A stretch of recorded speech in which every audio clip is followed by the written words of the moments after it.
안에서 하나님 사랑받는 성도 여러분, 우리는 출애굽기를 구원의 책이라고 말합니다. 애굽에 종되었던 집에서부터 구원하는 출애굽기를 구원론의 입장에서 볼 때에, 또 신약적 의미에서 볼 때에 사탄의 집에서, 사망의 집에서뿐만 아니라 죄의 권세로부터 구원이기 때문에, 그래서 출애굽기를 구원의 책이라고 부릅니다. 그래서 우리가 어디로부터 구원을 받았는가, 얻었는가라고 하는 구원론을 얘기할 때에 복음주의자들은 주로 우리가 어디로부터의 구원인가에 대한 초점을 맞춥니다. 그러나 개혁신앙은 우리의 구원이 어디로부터인가를 포함하여서 우리의 구원이 어디를 향하여 누구를 위하여 구원받았는까지 생각함으로 우리의 구원론을 균형 있게 맞추어 갑니다. 교회는 우리가 어디로부터 구원받았는가라고 하는 질문에 대하여 끊임없는 관심을 가져야 합니다. 죄와 사망으로부터 예수 그리스도의 십자가 보혈이 우리의 구원의 시작이라면, 우리의 구원은 누구를 위해서, 그리고 누구를 향하여 가고 있는가까지로 나아가야 되는 것입니다. 이런 관점에서 출애굽기를 열어본다면, 종되었던 집으로부터 구출하여서 애굽의 집으로부터 나와서 출애굽기의 마지막 장인 여호와의 집으로, 하나님의 집으로 들어가는 장면이 출애굽기의 시작과 구원의 시작과 구원의 목적과 그리고 구원의 방향이 우리에게 그려지고 있는 것입니다. 만약에 누군가 애굽의 집으로부터 나왔다면 왜, 무엇 때문에 나왔을까요? 그리고 나온 그들로 하여금 어디로 들어가게 하는지를 교회는 깊이 묵상해야 합니다. 애굽의 종되었던 집으로부터 나온 이스라엘은 곧바로 하나님의 집으로 성막으로 들어가지 아니하고 그의 3월에 시내산에 도착을 하게 됩니다.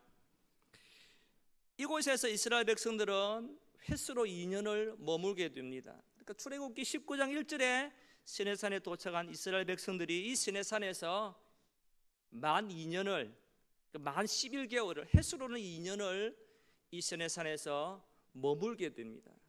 그리고 그들이 다시 출발을 한 때가 어느 때인가 하면 민수기 10장 11절에 출발을 하게 됩니다. 그러니까 적어도 그들이 출애굽기 20장부터 40장까지, 레위기 1장부터 27장까지, 민수기 1장부터 10장 10절까지는 시내산에서 있었던 사건을 우리에게 보여주고 있습니다. 이스라엘 백성들이 시내산에서 2년 동안 머물면서 무엇을 했을까요? 그들이 그곳에서 어떤 일들을 경험했을까요? 하나님과 이스라엘이 결혼을 합니다. 신랑 되신 하나님이 신부된 이스라엘이 결혼식을 맺습니다. 모세가 주례자가 됩니다. 신랑이 입장을 합니다. 그리고 그러고 한 그의 신부가 입장을 합니다. 신랑 신부가 언약을 맺었으니까, 결혼을 했으니까 집이 필요하지 않습니까?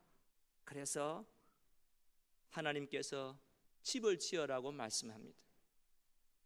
신부된 이스라엘은 신랑 되신 하나님과의 거룩한 언약을 맺은 정결한 신부로서 이제는 어떻게 신랑의 말을 들으며 신랑의 말을 청종하며 살아가야 될지, 그들에 대한 율례와 규례와 법도들을 신랑 되신 하나님으로부터 부여받습니다. 우리는 이러한 일련의 일들이 시내산에서 있게 됩니다. 하나님의 거룩한 신부로서 정결한 삶을 살아가야 되는데, 그래서 무엇을 먹어야 되고 무엇을 먹지 말아야 될 것에 대한 거룩한 삶의 지침서들이 레위기에 우리에게 주어지고 있습니다.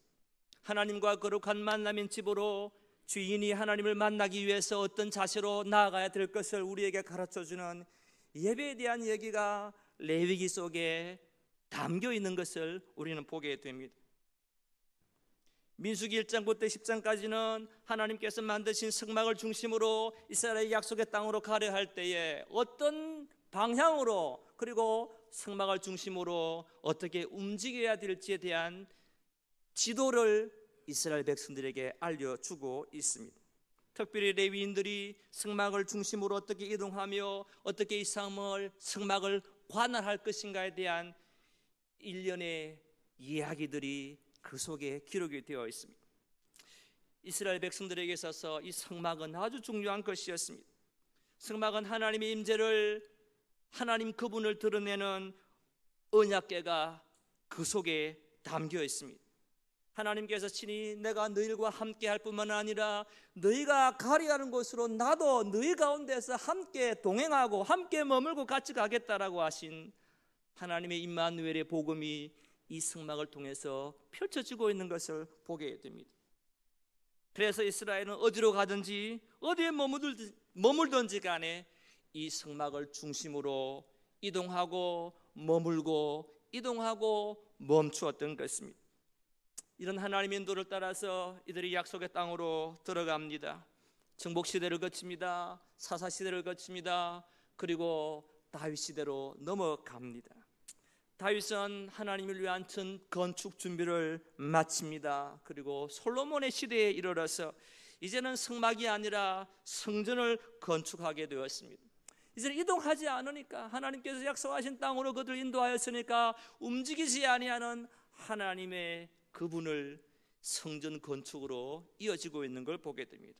그래서 오늘 우리가 읽었던 본문 열왕기상 7장은 아니지만 6장 1절에 이렇게 이야기합니다. 이스라엘 자손이 애굽에 나온 지 480년이요 솔로몬이 이스라엘이 왕이 된 지 4년 15월 곧 2월에 솔로몬이 여호와를 위하여 전 건축하기를 시작하였다라고 그렇게 기록을 합니다. 7년 동안 성전을 건축하고 난 뒤에 13년 동안 자기 왕궁을 짓습니다. 따라서 오늘 본문은 솔로몬 시대에 성전을 지어놓고 그리고 성전 앞에다 두 기둥을 세우는 장면을 오늘 함께 교독하였습니다. 그리고는 그 이름을 짓습니다. 야긴이라고, 그리고 이름을 짓습니다. 보아스라고. 따라서 오늘 저는 등장하고 있는 오늘 이 본문을 통해서 교회를 위한 기둥이라고 하는 제목으로 제가 여러분과 함께 오늘 말씀을 나누려고 합니다. 오늘 함께 살펴볼 내용은 솔로몬 시대의 성전 앞에다 지었던 이 기둥, 이 두 기둥의 의미가 무엇이고 이 기둥이 도대체 하는 역할이 무엇이며 성경이 기둥에 대해서 뭐라고 얘기하고 있는지를 살피면서 오늘 이 본문이 오늘 이 의미가 대한교회를 섬기고 있는 오늘 우리에게로 적용해 보려고 합니다. 오늘 본문에 등장하고 있는 이 기둥의 의미를 먼저 생각해 봅니다. 성막은 하나님의 임재를 상징하는 특별한 곳이었습니다. 성막과 성전은 하나님께서 가르쳐 주신 식양대로 설계대대로 짓습니다. 그런데 성막보다는 성전이 훨씬 더 화려하고 훨씬 더 웅장합니다. 솔로몬 시대는 크기가 3층 다락방까지 나올 만큼 그리고 화려하고 웅장했습니다. 이 말은 이전의 모세 시대보다 솔로몬의 시대가 더 영화로움을 얘기하고 계시가 점점 더 진전되어 가고 있음을 우리에게 밝혀주고 있습니다. 그런데 오늘 본문 가운데서 특별히 두 개의 기둥을 만드는데 노스로 만든 녹기둥이었습니다. 이 큰 기둥을 성전 안에다 만들지 아니하고 성전 입구에다가 이 큰 녹기둥을 만들었습니다. 오늘 21절에 그렇게 얘기하고 있지요. 이 녹기둥의 크기가 얼마나 큰지 본문 15절은 이렇게 설명을 하고 있습니다. 높이가 18규빗입니다. 한 규빗의 측정이 팔꿈치로부터 중지에 이르기까지 이걸 45cm로 만든다면 오늘 이것이 8.1m가 될 것이고 한 규빗을 50cm로 나눈다면 9m가 되는 거예요. 높이가 9m입니다. 그리고 둘레는 12규빗, 적어도 5 내지는 6m가 되는 아주 웅장한 기둥이었습니다. 또 놋을 부어서 기둥의 머리에다가 뭘 만드는데 이 머리의 높이가 2m 정도, 기둥 꼭대기에 여러 모양을 만들어 놓았습니다. 기둥의 총 높이가 적어도 10.4m를 한다면 오늘 우리의 건물로 친다면 3층 내지 4층의 높이만큼 웅장한 기둥이 되는 것입니다. 왜 이 큰 녹기둥을 하필이면 성전 입구에다가 양쪽에다 두 개를 세워 놓았을까요? 이걸 성전 안에다가 만들어 놓지 아니하고 왜 성전 들어가는 입구에다가 이걸 만들어 놓았겠는가 하는 말입니다. 오늘 우리는 이 질문을 머릿속에 넣으면서 기둥이라고 하는 것이 성경에서 어떻게 사용되고 있는지를 생각해 봅시다. 성경에서 기둥이라고 하는 말은 땅에서 뿌리를 받고 하늘로 올라가는 것을 의미합니다. 이런 기둥이 성경에서 등장하고 있는데 우리가 잘 알고 있는 것처럼 창세기 28장에 등장하고 있는 야곱의 돌기둥입니다. 야곱이 아버지 이삭의 집을 떠나서 광야에서 돌을 베게 하고 자고 있었을 때에 하나님께서 야곱에게 나타나지 않습니까? 야곱이 가출한 이유는 뭡니까? 형 에서를 두려워하기 때문에 형의 낯을 피하여 도망하고 있는 행동이었습니다. 그래서 하나님께서 베델에 나타나서 하나님께서 야곱에게 내가 너와 언제나 동행할 것이고 너를 안전히 약속의 땅으로 너 아버지 너희 할아버지 있는 곳으로 내가 돌아오게 하겠다, 그렇게 약속을 합니다. 이 약속을 들었던 야곱은 일어나서 돌을 가져다가 기둥으로 세우고 그곳 이름을 베델이라, 베이트엘, 하나님의 집이다, 그렇게 이름을 짓습니다. 이 돌기둥이 세워진 것은 야곱의 말대로 하늘의 문이었던 것입니다. 베델, 천국의 입구였던 것입니다. 하나님의 천사가 오르락 내리락 하였던 이곳에 야곱은 돌기둥을 세웠습니다.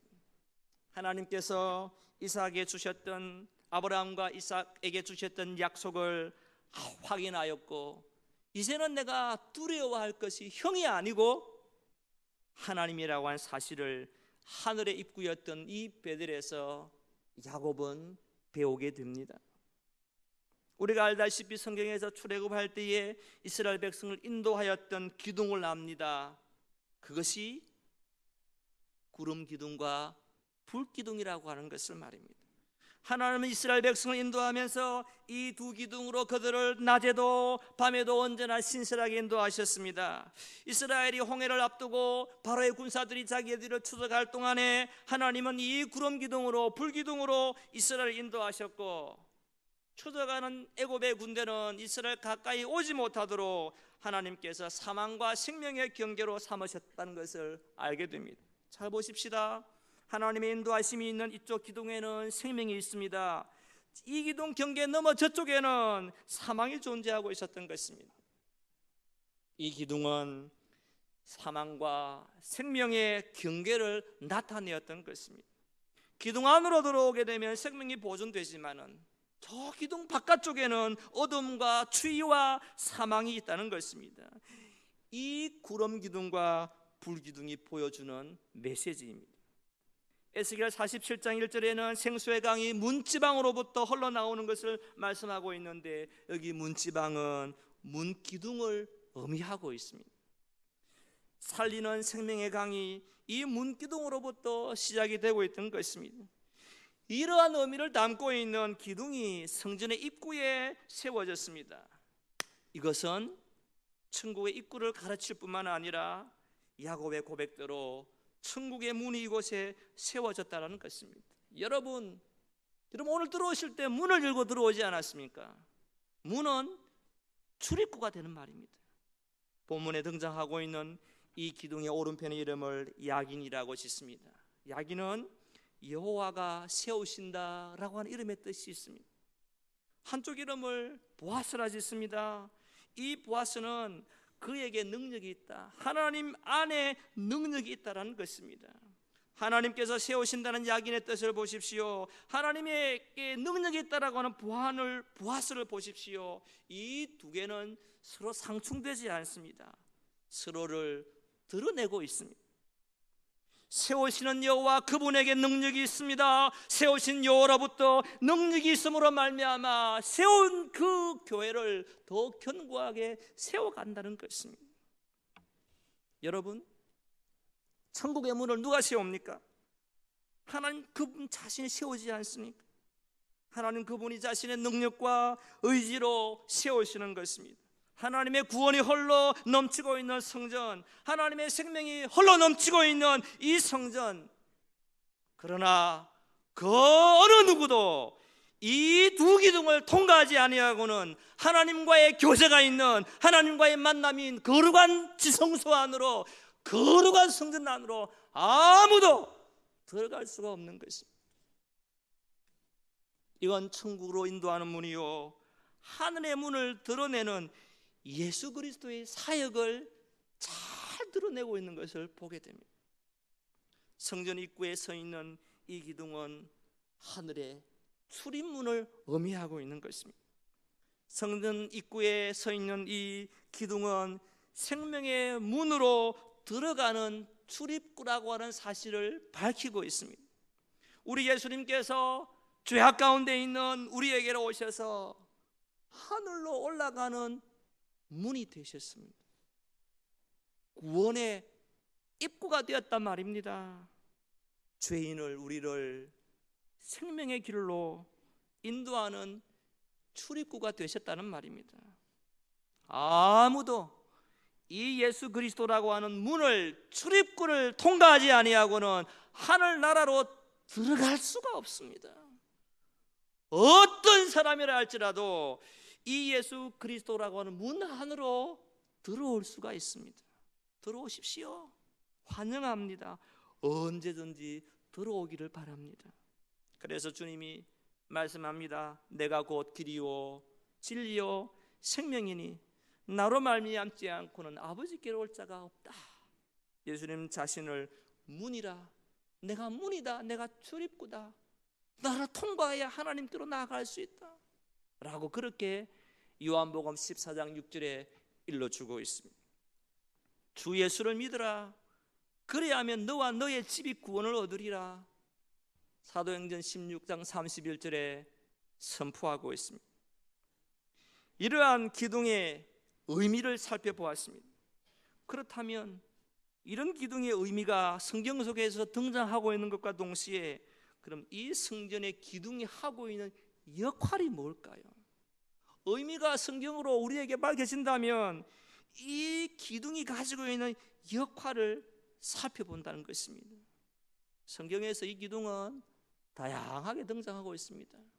에스겔 47장 1절에 이 기둥은 문지방으로 그렇게 번역이 되고 있습니다. 이걸 사람으로 말을 하자면 어깨를 나타냅니다. 여러분 잘 생각해 보십시오. 사람의 어깨가 기둥이라는 겁니다. 시내산에 하나님께서는 자기 백성들을 불러 모읍니다.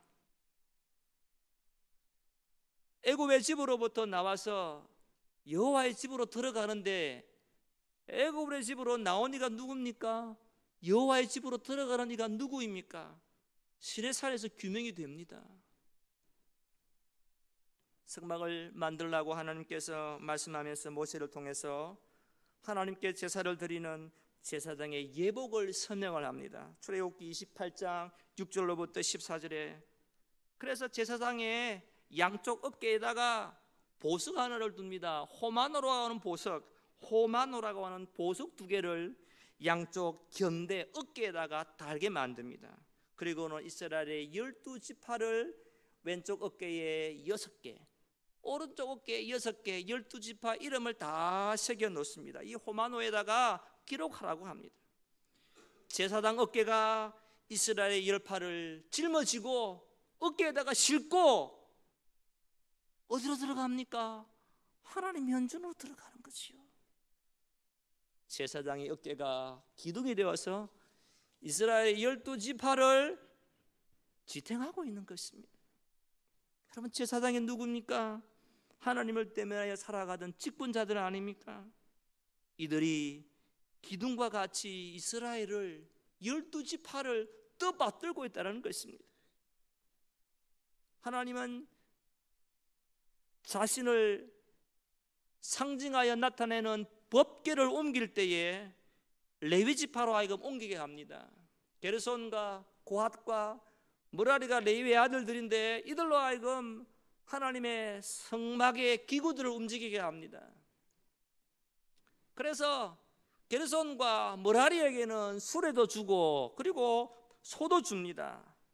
그러나 법궤를 옮길 고핫 자손에게는 수레도 주지 않습니다. 소도 주지 않습니다. 왜냐하면 그들은 하나님의 법궤를 어깨에다 메고 옮겨야 했기 때문입니다. 다윗은 훗날 블레셋에 있는 여호와의 빼앗겼던 법궤를 옮길 때에 어깨에다 매지 아니하고 소가 모는 수레에다가 법궤를 싣고 오다가 소가 뛰놉니다.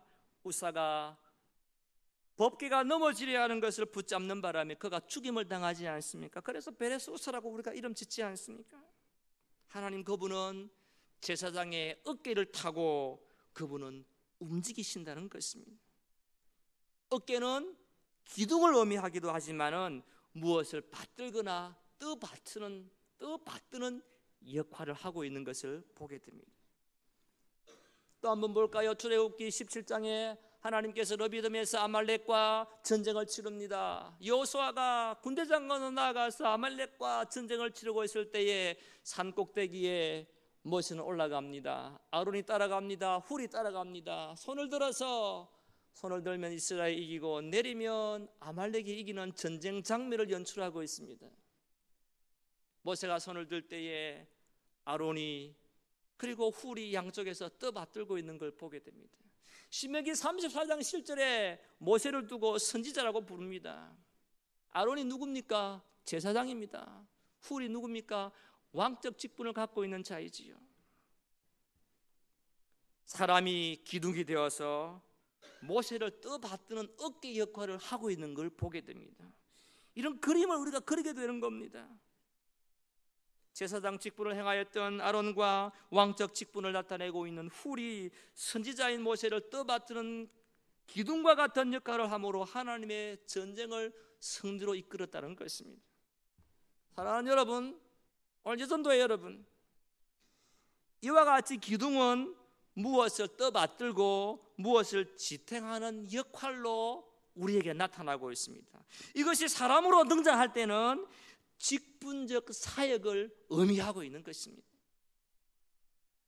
구약 이스라엘 백성들에게 등장하였던 이 말씀이 계시가 점점 진전이 되어서 신약으로 새 언약 백성인 이스라엘로 교회로 넘어오게 됩니다. 촛대가 이동이 됩니다. 건물 성전에서 사람 성전으로 이동이 됩니다. 교회를 떠받드는 기둥으로 찾아옵니다. 왕과 선지자와 제사장이라고 하는 삼중직이라고 하는 직분적 사역이 구약에는 이스라엘 받드는 사람으로 성전의 기둥과 같은 사람으로 우리에게 거려주고 있습니다. 그래서 오늘 참고 구절을 읽었던 갈라디아 2장 8절과 9절을 보십시오. 하나님 나라의 복음을 전파하고 있는 사역자들이지 않습니까? 베드로입니다, 야고보입니다, 요한입니다, 바나바를 가리켜서 기둥같이 여겼다라고 일러주고 있습니다. 여기 기둥이라고 하는 말로 등장하고 있는 뜻이 무엇입니까? 그들은 교회의 직분자들이었습니다. 그들은 말씀의 사역자들을 가리키고 있는 것입니다. 사도들이 기둥이었습니다. 사도들이 교회를 지탱하고 떠받드는 역할을 감당했던 것입니다. 뿐만 아닙니다. 계시록 3장에서는 적은 능력을 가지고도 하나님의 말씀을 지키기 위해서 인내하며 주를 배반치 아니하였던 빌라델비아 교회를 두고 말씀하기를 내 하나님의 성전에 기둥이 되게 하겠다라고 요한계시록 3장 12절에 그런 약속을 들려주고 있지 않습니까? 성전의 기둥의 의미와 역할은 곧 예수 그리스도를 의미하고 그분의 직분적 사역을 나타내고 있는 것입니다. 오늘 주님은 우리를 두고 말씀하기를 주의 말씀을 지키는 자 그를 성전의 기둥으로 내가 삼겠다라고 말씀합니다. 오늘도 주님은 그의 몸된 교회를 이루어 가시되 주의 말씀을 지키는 자들을 성전의 기둥으로 삼아서 그들의 직분적 그들의 섬김을 통해서 천국의 입구로 문으로 여겨 주신다라는 것입니다. 오늘 우리가 누구입니까? 왕 같은 제사장이라고 그렇게 베드로전서 2장 9절에 말하고 있지 않습니까?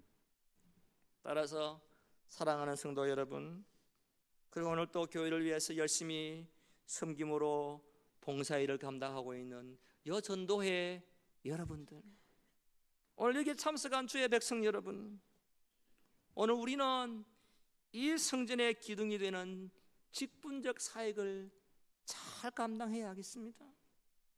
필라델비아 교회 성도들에게 말씀하기를 적은 능력을 가지고도 하나님 말씀을 지켰으니 내가 하나님의 성전의 기둥으로 삼겠다라고 하신 이 약속의 말씀을 붙잡고 오늘 나에게, 오늘 여러분에게, 오늘 우리 각자에게 주어진 직분의 사역을 감당하기를 바랍니다.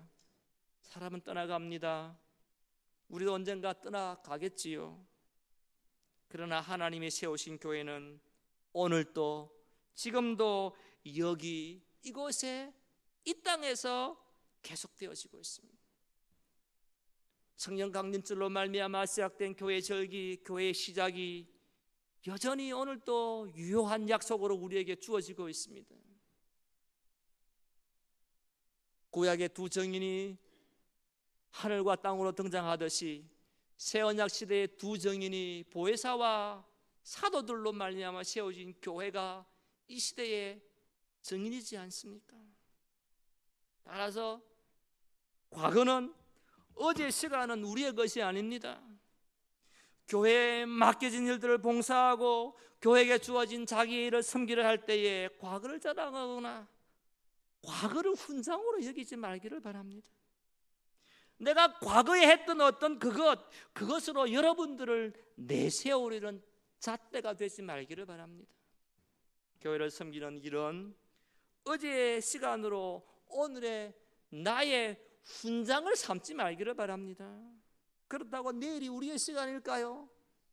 내일이라고 하는 시간은 우리의 시간이 아닐 뿐더러 우리의 것이 될 수 없습니다.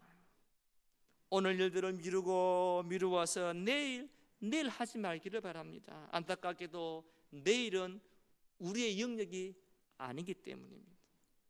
어제도 우리의 것이 아닙니다. 내일도 우리의 것이 아닙니다. 그러면 오늘이라고 하는 시간, 오늘이 우리에게 주어진 것입니다. 기회가 있을 때에, 햇빛이 비칠 때에 내게 주어진 사역, 내게 주어진 섬김과 봉사를 온전히 감당할 수 있기를 바랍니다. 처음부터 끝까지 한결같이 변하지 않기를 바랍니다. 이랬다 저랬다, 요 붙었다 자 붙었다 왔다 갔다 하는 자들이 되지 말기를 바랍니다. 늘 한결같이 변함없이 자기의 자리를 지키고 오늘도 내게 주어진 직분을 온전히 감당함을 통해서 주님의 몸된 교회의 기둥으로 주신 이 사명을 기쁘게 감당하는 연합여전도회, 오늘 여기에 참석한 저와 여러분, 우리 모두가 다 되십시다.